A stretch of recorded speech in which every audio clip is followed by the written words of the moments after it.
Big news in the Bay Area. It's kickoff week. I guess you should start there, right? Celebrating that. Supposed to be a big, I don't know, there's confetti or there's champagne bottles somewhere, I'm sure. We're going to start with a left tackle out in the Bay Area, and big news on him, on the big guy, one of the best players in the NFL. Also, new Commanders running back Austin Ekeler. So elusive, evasive. Did not get to grab him when we were there at camp the other month, but he will join the show today. Could they make the playoffs? Could they be super, super sneaky? Jaden Daniels, could he outperform even the #1 overall pick at rookie quarterback, Caleb Williams? We'll talk to him about all those things. We also have, I guess, like news about New York to share. We'll get to that right now.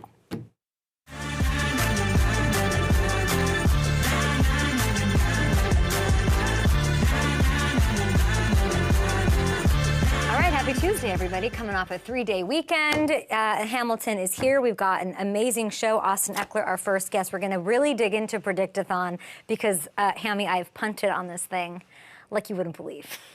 But we had a 2-hour phone conversation yesterday. And I appreciate that. I know it's Labor Day, but I think we were the only sports show off. Like, what other sports show had off yesterday? Yeah, it's true. And nobody. Yeah, I'm glad we're able to dig in on those predictions and get to a place where you're feeling good about and comfortable about making some of these calls and, limiting the collateral damage. It's not about limiting you're making it about that. That's not true. It's about my lack of thinking anybody's going to lose a game this year. That's what it comes down to. I don't know if we have it queued up, but let's go over the predictions we have so far really quickly. That Caleb Williams will break, obviously, the Chicago record for passing. He'll hit over 4,000 yards. That's easy peasy stuff. That's fine. Then we have that J.J. Watt, and congrats to T.J. Watt. They're having a baby. But his brother, J.J. Watt, sorry, CBS, put your little earmuffs on here, your Ricky Lake isolation booth stuff. I don't want you to hear this, but he's going to make an appearance. He's going to be back with the Texans on their way to a Super Bowl, maybe? And then everyone's wondering who the wide receiver 1 is in Green Bay. Oh, there isn't one. We don't need one. BS. It's Romeo Doubs. He'll be used the most. He'll be all over the field. He'll be the security blanket. He'll be the true #1, a leading receiver. Christian Watson might get more touchdowns, though I don't know. I don't know if he will, but he'll be the leading receiver. So we're going to have to hit this heavy as we're, 4 days from kickoff? Yeah, 3 days from kickoff. Shit. Yeah. Wow. We're going in. A lot of predictions over the next 3 days. Control room saying 2 days from kickoff, 48 hours from now. That's crazy. I know every NFL suit sitting first class eating their, whatever. I don't even know what they eat, what the meal is down to Rio, where they're going to have the big game on Friday. NFL full force will be down there, of course. Eagles, Packers. That'll be amazing. We'll be tracking that game. And I guess we have news here. We have a new audience. You're in New York. You're giving the only credibility on the show outside of Jermaine Eluemunor, who'll be joining us. We are on MSG, apparently. I just swore. And we're on MSG Network, the home of, I believe, the Knicks. I'd like some courtside seats. Thank you. Kidding.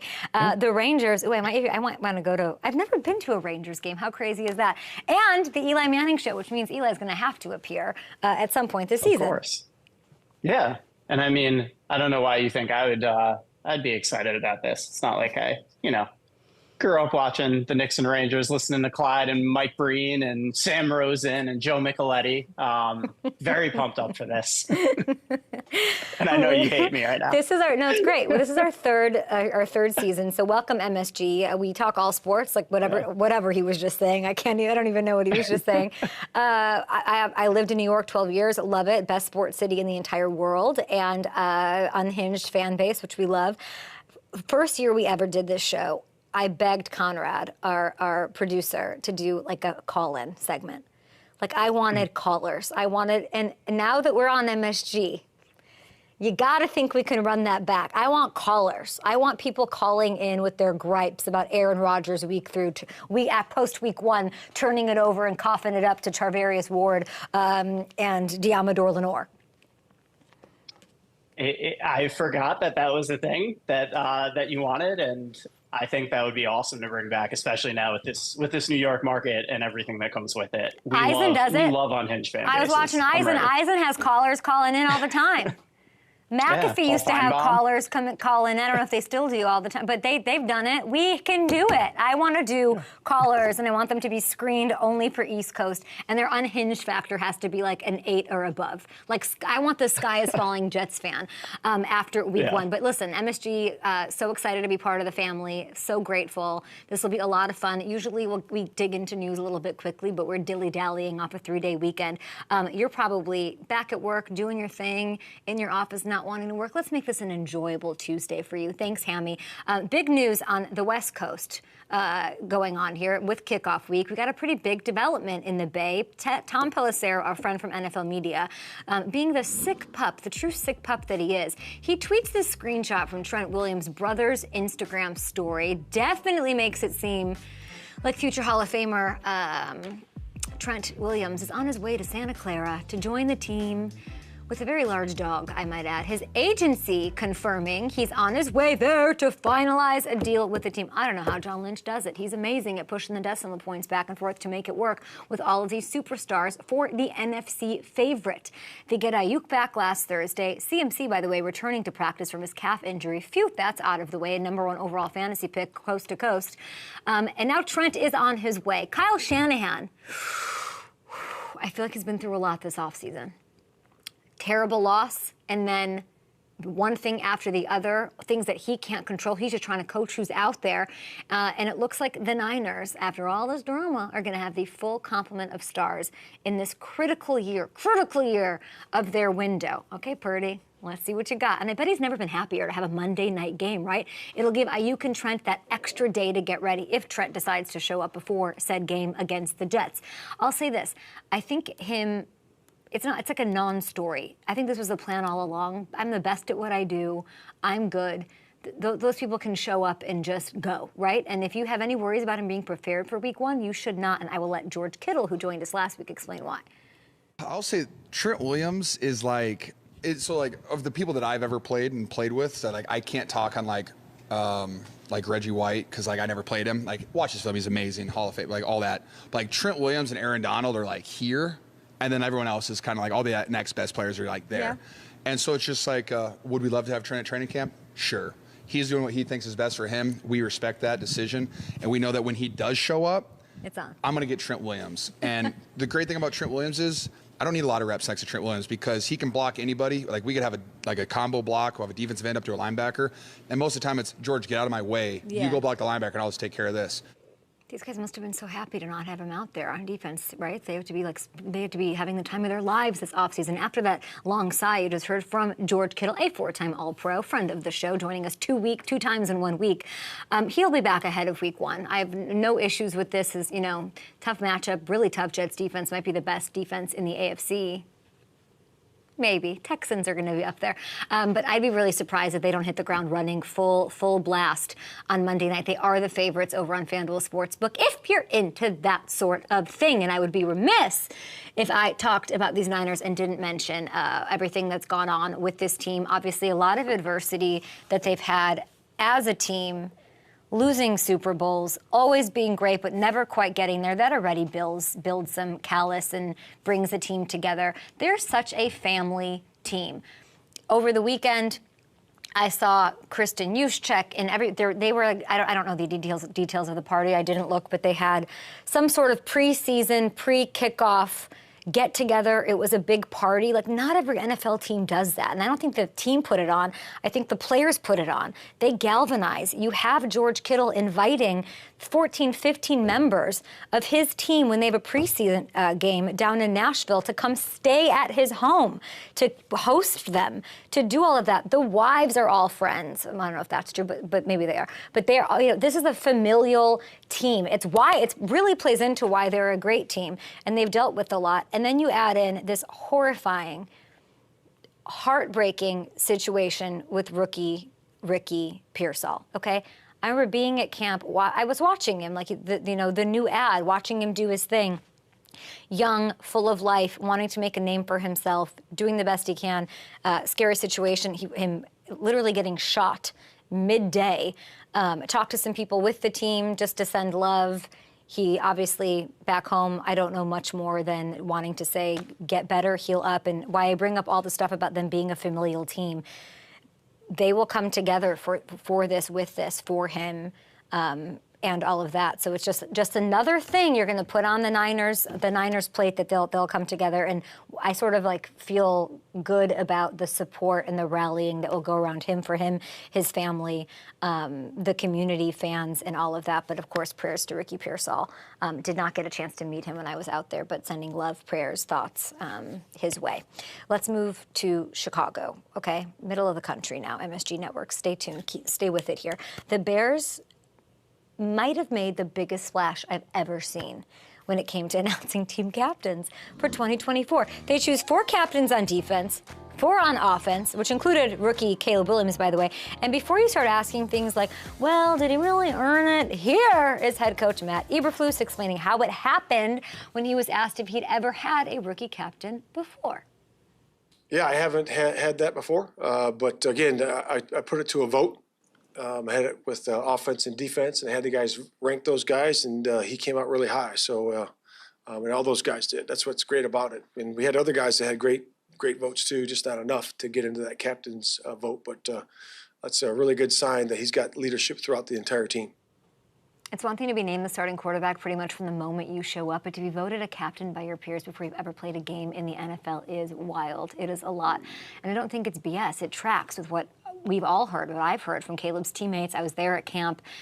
Leadership kept coming. You know, I was expecting to feel some sort of rookie, young, 20-something vibe. I didn't. I felt confidence. I felt, a lot of poise from him. I felt leadership the second I sat down with him. And if you're wondering about what kind of a leader he is, what his style is, here's what he said to me. I'm a little fiery. I like things being right. I like things being perfect. I like us getting the stuff right. Obviously, I have to control it to a certain extent because of position, because, everybody, is going to look at the QB and things like that. If I'm out there losing my stuff, it's not going to be a good look for, the next play or for defense, whatever the case may be. So, so I would say a little fiery, but also, in control. Not naming names, but some people out there have questioned the idea that a rookie can be a leader, and I do not think that that's totally fair. I think guys have natural instinct. I mean, here we're watching him on the field. This is the best play of the preseason. Oh my God, I lost my actual mind. I think Caleb is that dude. I just like how we splashed that random play in there, which we love. I mean, it's all resonating, it's all working, and we see what they do. His debut Sunday at Soldier Field against the Titans. Cannot get here fast enough. Short break. If you're watching on YouTube, hit up the comments. I'll be going through them in the break. If you're watching on MSG Network, hello, good morning to you. Where's the best bagel in New York? I gotta get back to New York in the next couple weeks. The Open this weekend? Gotta get there.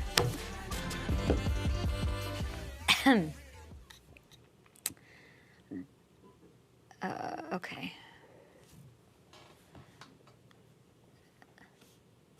Hammer, all of your, New Rochelle's gonna lose their mind that you're on MSG Network. It's huge. You're not going to be able to get a bacon, egg, cheese anywhere. You're lining up for autographs. I talk about you like you weren't on Good Morning Football for 7 years. That is... Okay. What do you think? Okay. I was going to say, it is funny. The one place I have ever, I feel like, gotten recognized was online to get a bagel a couple of years ago. Whatever. Yeah. You're ridiculous.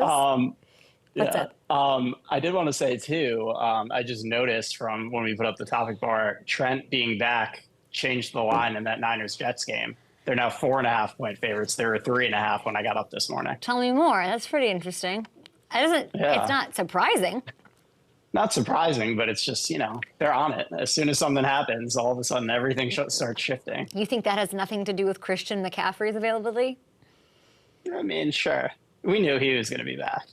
Kyle was pretty clear throughout. It's precaution. He'll be back week 1. You weren't there, were you, when I was there?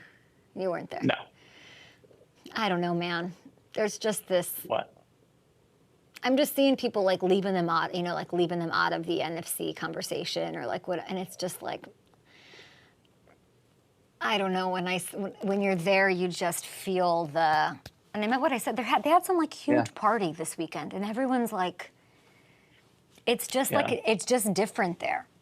And the wives and girlfriends thing isn't a little part of it. Like that's why I was asking Fred Warner and I was asking George, like, how much does that matter? They're so tight, and like, which team has been through more adversity? I guess like more like tough heartbreak. I guess the Vikings, but that crew wasn't together. This crew's been together. You know what I'm saying? Yeah. Like, no, meaning the Georges. I mean, like Trent wasn't there for the first Super Bowl loss and like whatever, but like I'm sure when you join a locker room that has that hanging over them, it gets you, right? What happened at the Miami Super Bowl and then what just happened, like how do you get over these things? And they maybe have the toughest fortitude as a team, I think, than anybody. I think. Yeah, and I do. You have to have that tight-knit group. If you don't have that, it does start to unravel on you when you go through all these Kyle doesn't get enough credit for that. We should clip that out about the line changing. Can you put that out? Okay. I have sniffles. Okay. Maybe you did your fantasy drafts over the weekend, so you need to trade for these guys. Maybe you were doing your draft tonight. Maybe you're doing it at work during your accounting meeting on Zoom when you have it muted. Either way, hear me out. Here are 3 running backs you either need to draft or you need to trade for. These dudes are so undervalued. Hear me out on Ramondre Stevenson. He could be tops. I love him this year. The Patriots offense has some concerns, yes, but hear me out. He's going as a low-end RB2. And a lot of that's because his stats took a hit last year sharing the backfield with Zeke. Zeke is gone, and the offense is going to funnel through him. And do not forget, he finished 7th among running backs not long ago, back in 2022, when he did get the work, the volume. He does a lot with it. I love the value for him. Questions about the O-line? Sure, but Stevenson, 21st off the board, get him on your team. Next up, Zach Moss. Ooh, I keep hearing Zach Moss's name. Trust me, I'm plugged into this team, the new Bengal. He's going outside the top 30 at running back. Remember, he started 8 games last year. In Indy, he averaged over 90 total yards per game, 6 touchdowns. He's gonna be the guy this year. Everyone in Cincy raving about him. I think he is an absolute steal at that spot. So if you're still drafting, grab him. Or before the season kicks off, just get him on your team. Go make that trade. Should I say guys to trade away? Maybe. I'm not really negative that way, though. So let's go with another one for you. Hear me out on J.K. Dobbins. This is a low-risk situation. High reward, though. High ceiling for where he's going. 46th at running back. I know the injury history is concerning. Hear me out, though. The upside, huge behind the monster O-line. This is Greg Roman. I know everyone's trying to say Greg Roman, he's gonna do more than run the ball. This is the guy who's like born to run the ball. That's the tattoo he wears around on his forehead. I know how to have a running offense. The ceiling significantly higher than guys like Ty Chandler, who are going in the same spot. So I would snag him as your last RB. So there you have it. All right, we're going to take a short break. Hopefully we're back with Austin Ekeler. We've got Jermaine Eluemunor on the show. New York fans, this one's for you.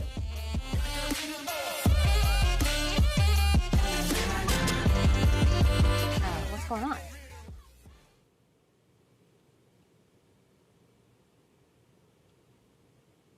Okay.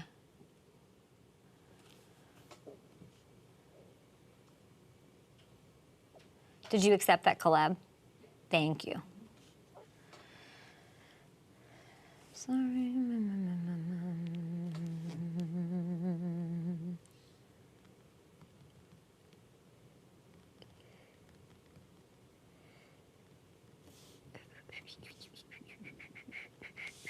Hi, YouTube.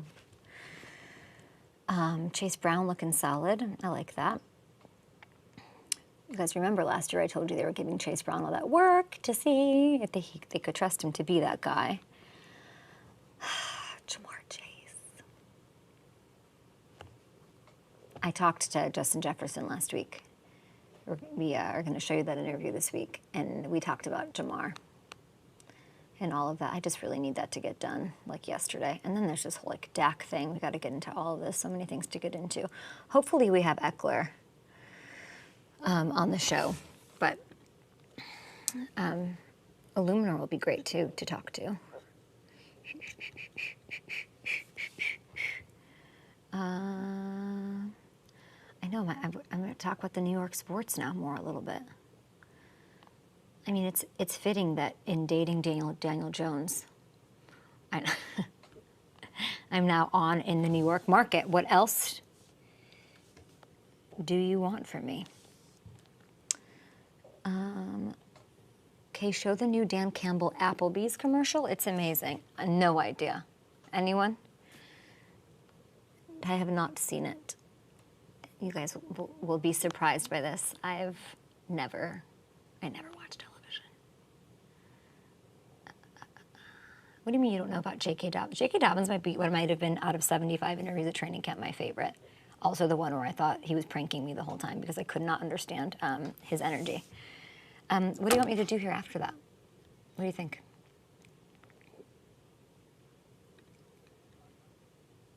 What do you want me to do after that?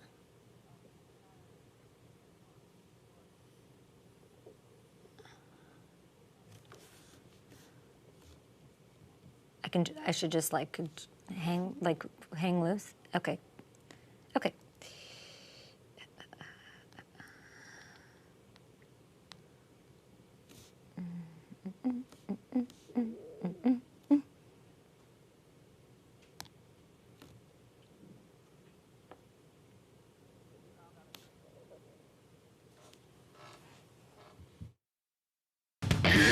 Predictathon 2024. 8 days of K's NFL season predictions. And here she is with her picks, Kay Adams.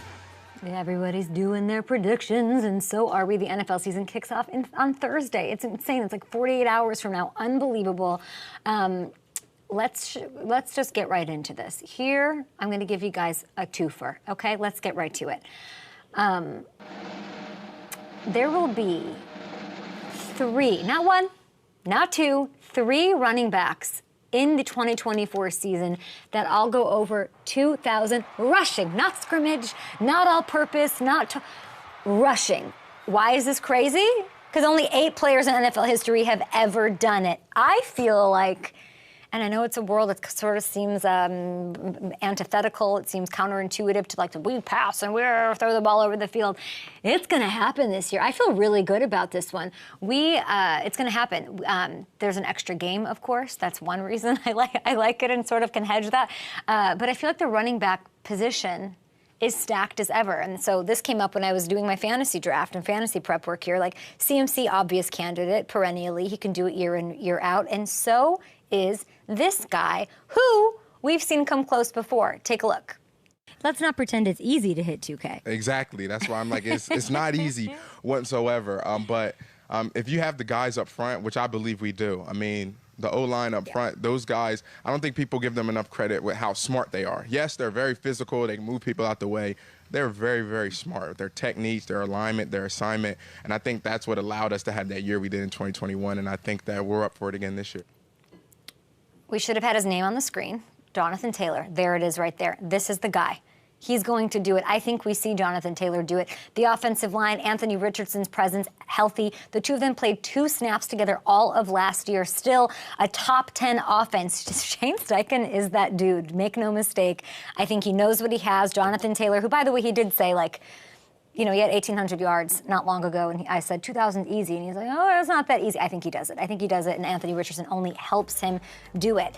I think Bijan is in play. I talked to him in Atlanta. He wants it. He thinks his OC is going to get him the ball the way that his former head coach was not able to. That all kicks off, by the way, week 1 against the Steelers, which will be really fun to watch. I mean, he might get Hamilton, I'll bring you in here. He might get half of these yards in this first game up against the mustachioed one. Yeah, you could tell seeing Arthur Smith again meant a little something to him, not in a negative way. He was very positive about everything, but you could tell it means something to him to get the opportunities, get the ball the way he probably thought he should have been getting it last year and be able to show out with Arthur Smith on that other sideline. And then the last one, it might be 4. Okay, it might be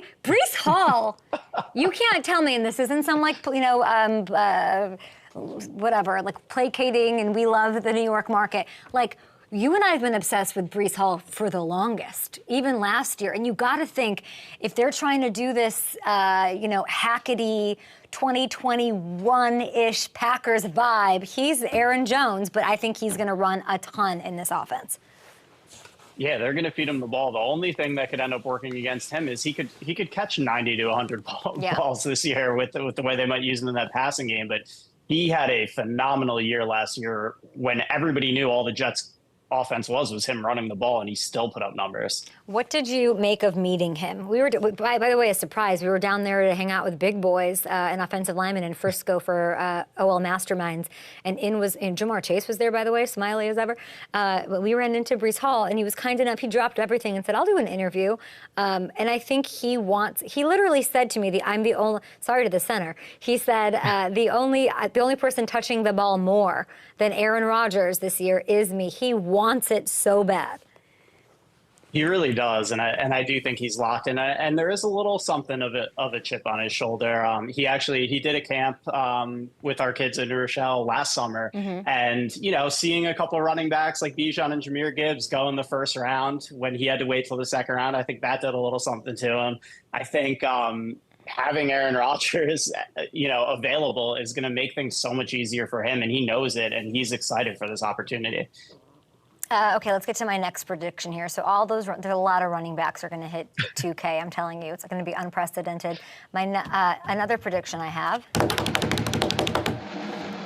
the Dolphins are going to win their first playoff game in like a really long time, 24 years. It's happening. Get ready. These last two playoff exits, they were rough, but they had a lot to do with injuries. They really did. If this team can just stay healthy, it's finally going to happen. Tyreek said just yesterday, this is the best Dolphins team he's been a part of. Tua taking more ownership, vocal, settled, paid, settled, feels good, feels wanted. That's all he needed. Like Mike McDaniel, he's just like the perfect person to draw that sort of thing. He knows how to manage people really, really well. It's a sight to see. And I think they're ready to take a leap. So let's put, Jay Fiedler, Lamar Smith highlights to bed. We're welcoming in a new era of playoff success in Miami. So quick recap to catch us up. We've got 5 more to go. These are my 5 all-time Bears passing yards record will be broken by Caleb. That's kind of easy. J.J. Watt will return to the NFL. Why? Because no one's shutting the damn door on that. Not Casario, not Ryan. So I think it'll happen eventually, especially if they're in contention, which they will be. They might win the Super Bowl. Romeo Doubs leading all Packers receivers. That is your true number 1. Just a guess, just a hunch from being there. 3 running backs will hit 2K rush yards, and the Dolphins win their first playoff game in 24 years. All right, we'll hit you guys with Predictathon. Oh, what is that drum roll for? Our next guest, potentially? Let's do this. Okay, I guess I will bring in our guy, Austin Ekeler. Austin, good to see you. It's weird to say you're a commander, but not so much because I saw you in the uniform. We didn't get to dap each other up. Where are you?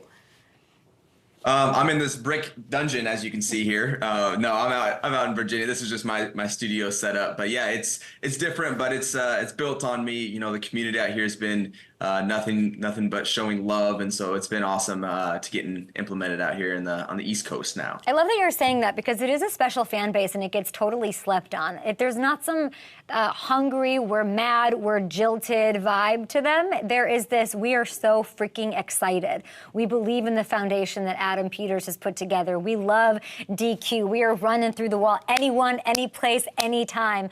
Can you sort of pump up what the mood is with this team? And I'm hanging out with Kevin Durant later this week, and he's a big fan, so you've got some star support too.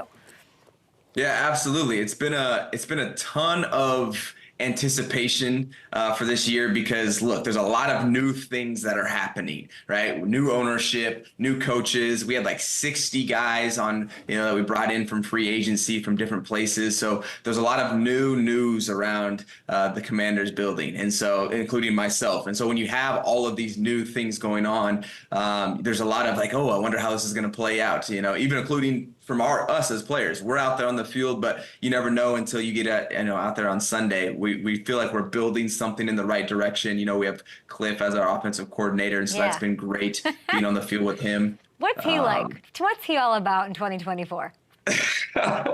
Cliff's about having a good time and making sure that, you know, hey, if you know Cliff, then you know. But he's my guy. He's the guy he's wanting to get the boys all together on the same page and put us in positions to make plays. But definitely a fun offensive coordinator to be a part of. What do you mean he's all about fun? And what does his house look like out there? All I'm picturing is him, feet kicked up. I don't know this man on that level. Like, come on now. I don't know.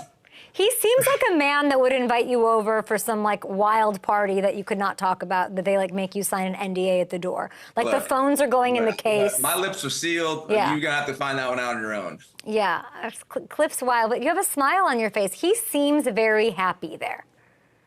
Yeah, something that I appreciate about Cliff is that every meeting he always asks, like, hey, does anyone have a story or anything that happened? Or, like, he loves to open up the floor just to get the conversation going. There's not always something that we have, but, like, he wants to make it, and he does make it feel like, you know, it's work, but it's also, like, we're here together. And so I appreciate him bringing some of that togetherness into the culture. And it's not all fun and games. He doesn't, you know, like, this is a team, I know you're talking about what you're building. But Adam Peters said this weekend, like, we're building, but we expect to win. Like, there's not some, we're in a rebuild, let's give it some time, let's whatever. Let's talk about the congratulations quickly that are in order to you, because this weekend your alma mater, Western Colorado, became the first college institution, I believe, to sign with your freaking tech platform that's blowing up right now. Tell me about it.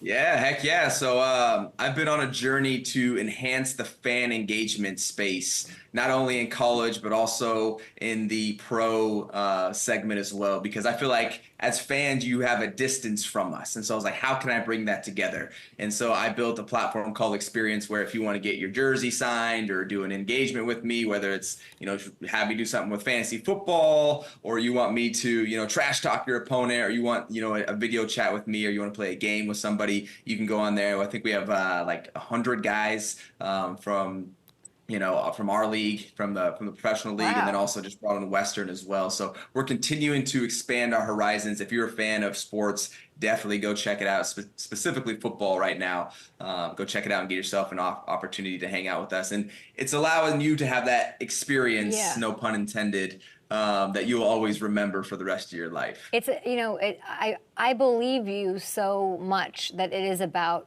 enhancing it for the fan. And I think some of the best businesses look at what their customers want or what their community wants and do the best thing for them. So this is it's designed to connect you with fans.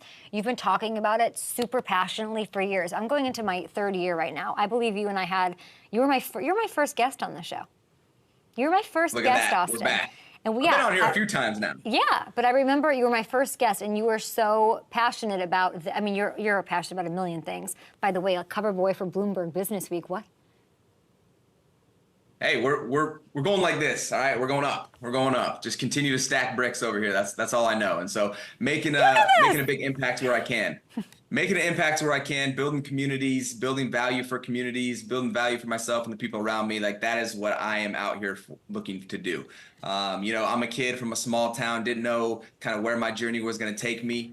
Still don't. But what I do know is that I'm going to put a ton of effort into just continue to be the best version of myself and hopefully inspire others to do the same. It's amazing. Now, tell me everything I need to know about Jaden, because here's what happened. I showed up to camp. I talked to Adam, the GM. I talked to the coach. I talked to Payne. No one wanted to. It was like y'all are trying to keep the secret. Nobody wanted me to like talk up Jaden. Obviously, wasn't named the starter at that point, but nobody's dumb. We know how special this player is. What has impressed even you? Well, there's a lot of things that have impressed me. Too much to talk about in this short segment that we have here. I think he's just got the pieces around him too that are going to help him shine even better. And then just him being a professional at such a young age reminds me of Herb when he came in, and look at the career he's had and even still having. And it just, when you see a young player come in, buy in, really take ownership and learning his players, making sure to get on the same page as his guys, it's like, yeah, we got a good one. And then also obviously have to be able to do it physically, make the throws, make the decisions, make the checks. and do it with a new offense and with Cliff and what he's been able to do and moving guys around all over the place. I just see us in a position where, yes, Adam said, we're expecting to win. Obviously, we're putting on this work, but like I'm very confident in what we have with our team, especially offensively, to go out there and make plays with Jaden running it. Okay, it's a good answer. Give me, what can I expect? I guess from him. You have week 1. Do you have like a the dude's gonna be electric? Like, he's going to be electric. Like, he's going to be running, throwing. Yeah. He's going to be making guys miss, getting down when he needs to get down. Has that been a point? Has that been a point of emphasis? What else do you expect? Has him getting down been a point of emphasis? That's what he's going to go out there and do. He's going to go be a stud. That's all he knows how to do. So that's what we're going to get. How much does him protecting himself, how much of a point of emphasis was that during camp and preseason? Yeah, it's all the quarterbacks, like all of these guys, they have their own rules to protect them, and so we got to make sure these young bucks that come in here understand that, hey, there's a reason we have these rules to protect you guys, because you're not used to getting hit like I am. So make sure you utilize that and get your butt down when you need to get down. But that doesn't mean don't go make plays now. It just means, hey, if the ride's over, get off the ride and go down and go on to the next play. You mentioned Justin Herb, as you call him. Any similarities? As far as the attention to detail and actually wanting to like be in that role and embrace that, yes. But there are two different types of players though. So, and time will tell. I've played obviously a few years with Herb. I haven't played with Jaden as much. So we'll see how it plays out over time. I mean, you helped Justin Herbert set the record his rookie year in 2020. Yeah, it doesn't hurt when you have a running back that can catch a lot of balls to help you, get your receiving stats up there. So okay, yeah, hold on. I'm glad that I was able to do that. That's a good teammate right there. Are you catching the ball more than you're running the ball this year? Is that what I'm getting? How many catches you racking up this year? I don't know. We'll see how it plays out. We can't give away everything here. Sheesh. 90 plus? 90 plus catches. We'll see. That'd be nice. How many catches is Luke McCaffrey stealing from you? Ooh, stealing is not the right word there. Come on, Austin, Kay. You can't Austin, say steal. tell me. As long as we're going forward, that's what matters. Luke McCaffrey is going to be a thing, though. No joke. Like, come on. You can tell me. Hey, the McCaffreys tend to do pretty well when they get on the field, so I think that trend's going to keep going. That is a BS answer. You know that you're going 36th at running back on like fantasy sites? What is that? Hey, look, I live in a world where you're judged on what you did for me recently. And last year it was a dud year for us in the Chargers. We won 5 games and we sucked. So that's what you're going to get. Okay, I've seen 100 catch seasons out of you. I just feel like seen 100 catches, seen 900 receiving yards, seen 20 touchdowns, seen 1,600 all-purpose yards. I also saw last year where I had 1,000 all-purpose yards and like 6 touchdowns. And it's like bad season. So we got to get back on the horse and get back to what I know. Is it weird to be in a different place? I was talking to Derek Carr. Obviously, he's been with the Saints a bit now, but he sort of said to me, and he really harped on it in a way that I believed him, where he goes, it's now, I have a year under my belt, I'm settled. Like, my fam's settled, you're newly married, then you make this move. And he said, it was a lot in the off season to deal with and then go into a season. What did you learn about that experience of having to change teams and start with this one? And maybe what's the biggest difference from your old squad that you loved and loved you so much? Yeah, I definitely, had ties and still have ties with all of the Charger community out there. So they will forever have a place in my heart, no doubt. Playing 7 years over there is something that I'll never forget. And just the fan love out there. And a lot of those people I still stay in contact with and, and getting their love on social media and stuff like that. It's been different, but it's also been great. I think for myself, I've just kind of lived and thrived off of having to adapt to new circumstances. And I think that's what's made me kind of special, is because regardless of the circumstances, I've been able to at least get myself in a position to find some type of success. And I'm looking forward to doing that as well. It doesn't guarantee anything, but it definitely puts me in a situation right now coming from West to East Coast where, hey, I have a whole bunch of new things that I have to get involved in. Now I have to establish myself with new coaches, new teammates, in the community as well. Looking forward to building some weight rooms out here with my foundation. So let's implement what I can with the resources that I have around me and the community that I have as well. So it hasn't been hard. It's just been something that I've kind of adapted to and will go on and push forward. How disappointed are you don't have the Chargers on your schedule? Disappointed. I don't. The thing is, I don't even know who's on the schedule. I just know we're playing Tampa Bay week 1. I am like very week to week. I cannot see very far in my schedule because my life is so jam packed with things, experience, football, my wife now, and so it's like, hey, whoever on the schedule, they can get it that week.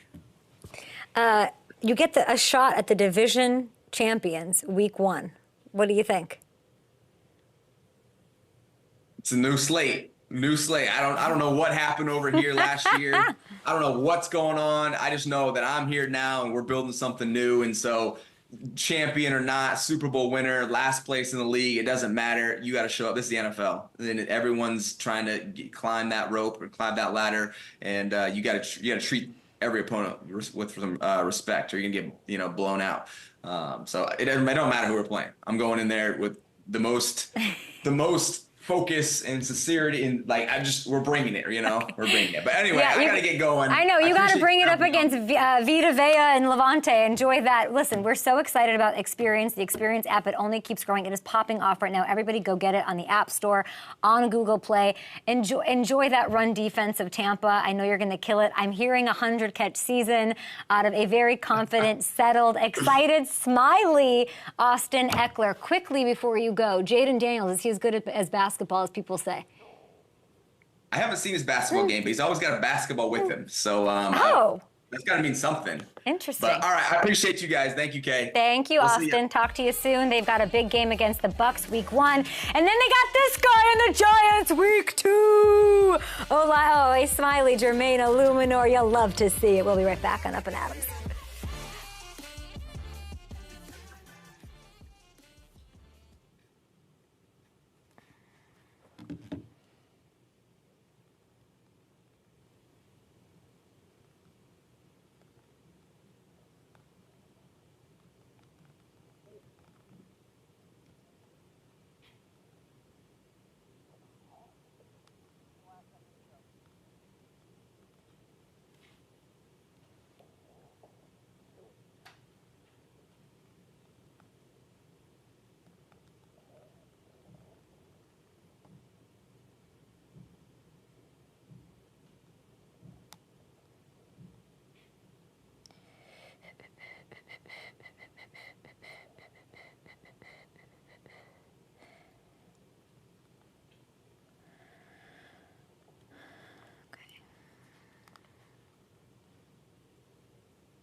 let's do this thing. About to kick off his 8th season in the NFL. Right tackle Jermaine Eluemunor, his first season as a New York Giant. Jermaine, are you some sort of sick pup that you said you're excited for training camp? Who's excited for training camp?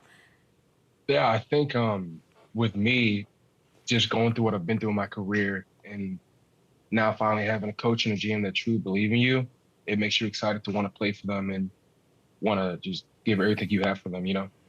You were drafted by the Ravens. You played with the Patriots. You weren't a full-time starter until Vegas, where you thrived. What happened when you were in Vegas that clicked?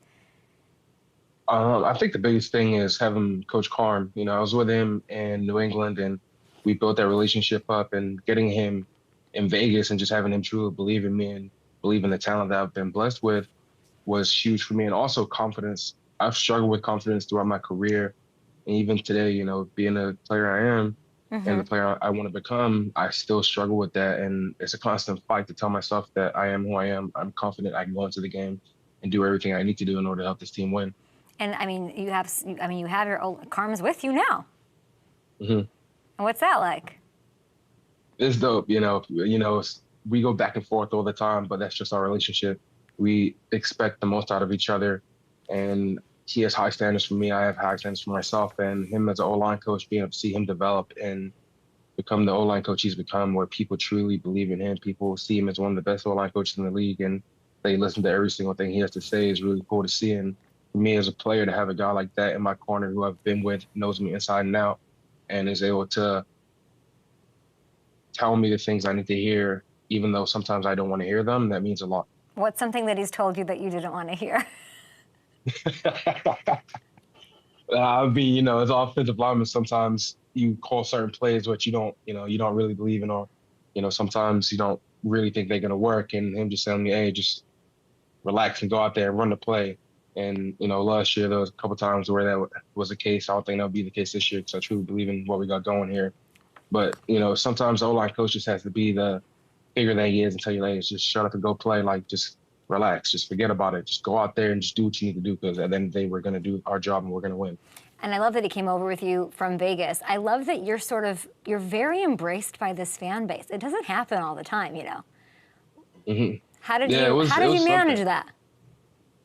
I think just being myself. I haven't changed a single bit since I've put this, this blue shirt on, and now I'm representing this logo. I haven't changed at all. I've been the same guy I've been for the last 8+ years in the NFL.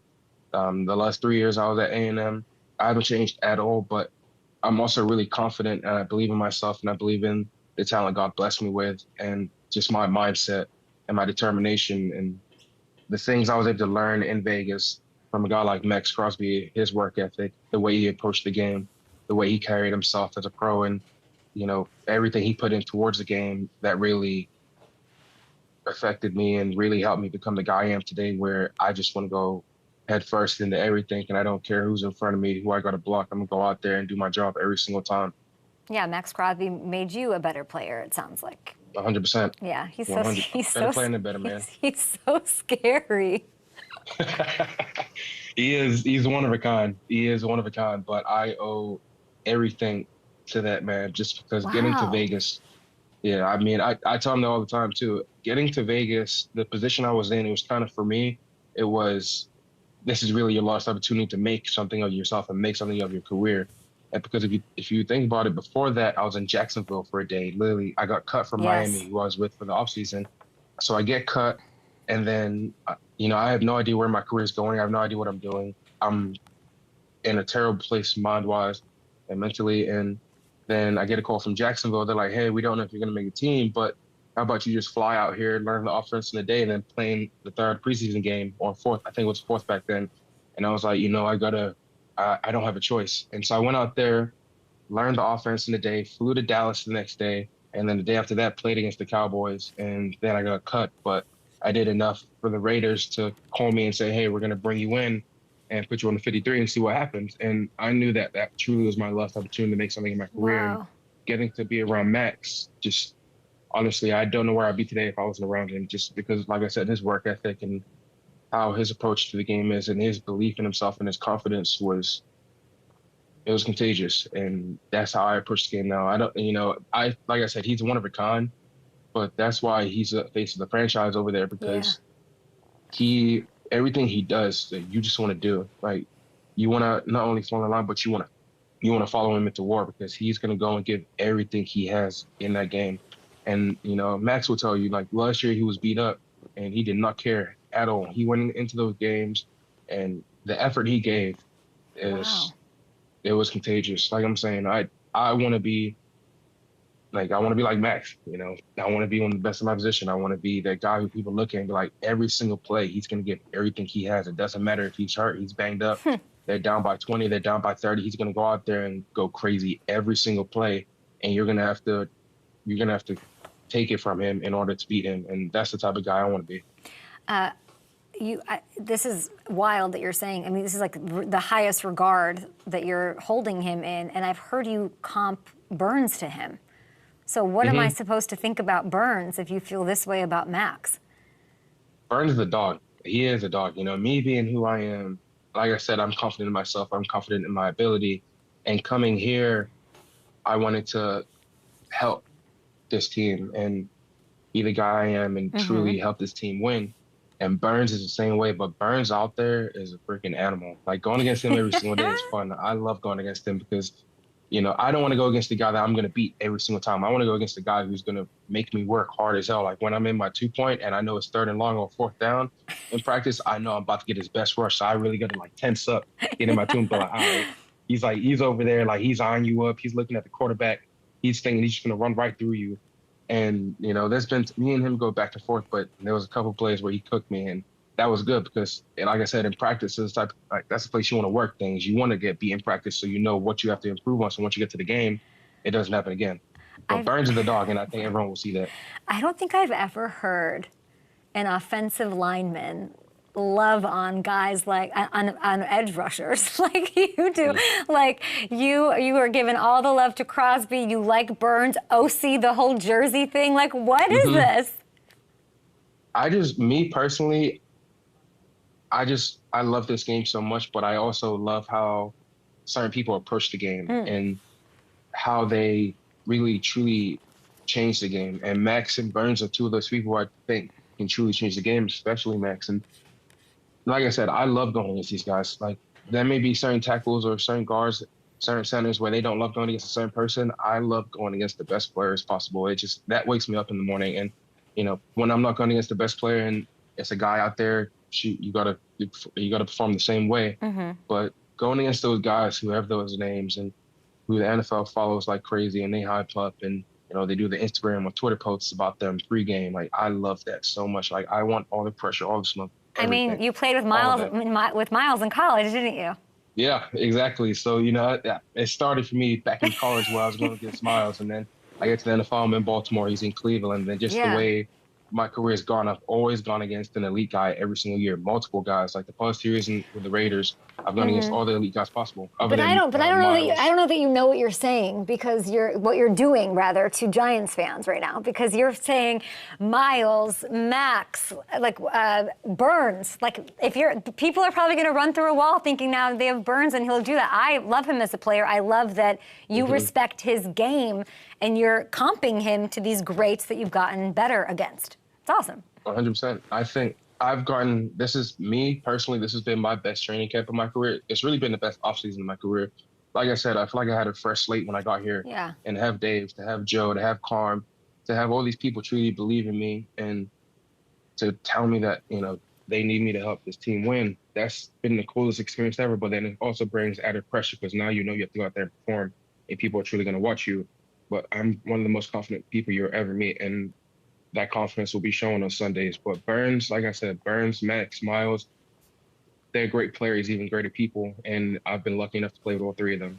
It's so interesting. What I really have learned over this offseason, I was at your training camp. I went to 20 training camps.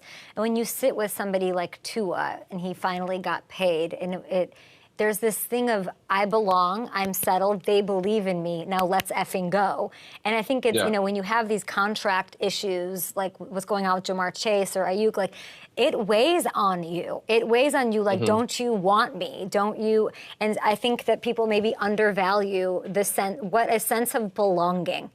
and feeling chosen and feeling good can do to you as a player. And you've been all over the league, but you played all over the line. You were everywhere. And then all of a sudden you get there, you finally get to start, you're solidified at right tackle. Why weren't we putting you at right tackle your whole career? I think the thing with me is I wasn't ready for that responsibility, and I wasn't ready to be that guy. I had to really fight and claw my way mentally and physically to the position I'm in right now, and I'm still trying to claw to the top. I'm nowhere near where I want to be, but I'm definitely on that track. And every single day I got to remind myself, you're not where you want to be. You want to be even higher than this. You want to be at the highest of the highs. And every single day you got to come to work and prove that. And for me, playing multiple positions helped me big time because, like I said, I didn't do enough to stay in the league over my first 5 years of my career. The only thing that kept me in the league was the fact that I was able to play multiple positions. And not a lot of guys can do that. And I took pride in that. But that was really the only thing that kept me in the league. Not my work ethic, not my confidence, not my discipline, not my determination. The fact that I was able to play multiple positions, and that got me to where I'm at now, where I can truly play one position and truly make that position mine and elevate my game every single week. You got that Brian Flores defense. Week 1. You got to protect your boy, my boy. The world of internet thinks my boy. Does that, I don't even want to talk about it. I don't want to talk about it. Oh, God. Hey, I've seen it. I know what you're talking about. Jermaine, a girl can't win. I can't. I'm trying to hype up your boy. Daniel's a great-looking guy. I mean, shoot. Is he keeping that beard? I've been telling him to keep the beard. Like, the beard. Your team beard. 100%. My beard's not as good as his beard. His beard is voluptuous. Let's go with that. How do you protect him? How do you protect him this week? Go out there and do my job. And that's harder said than done. But this offensive line that I'm playing with, I truly believe in every single guy out there. AT, one of the best left tackles in the league.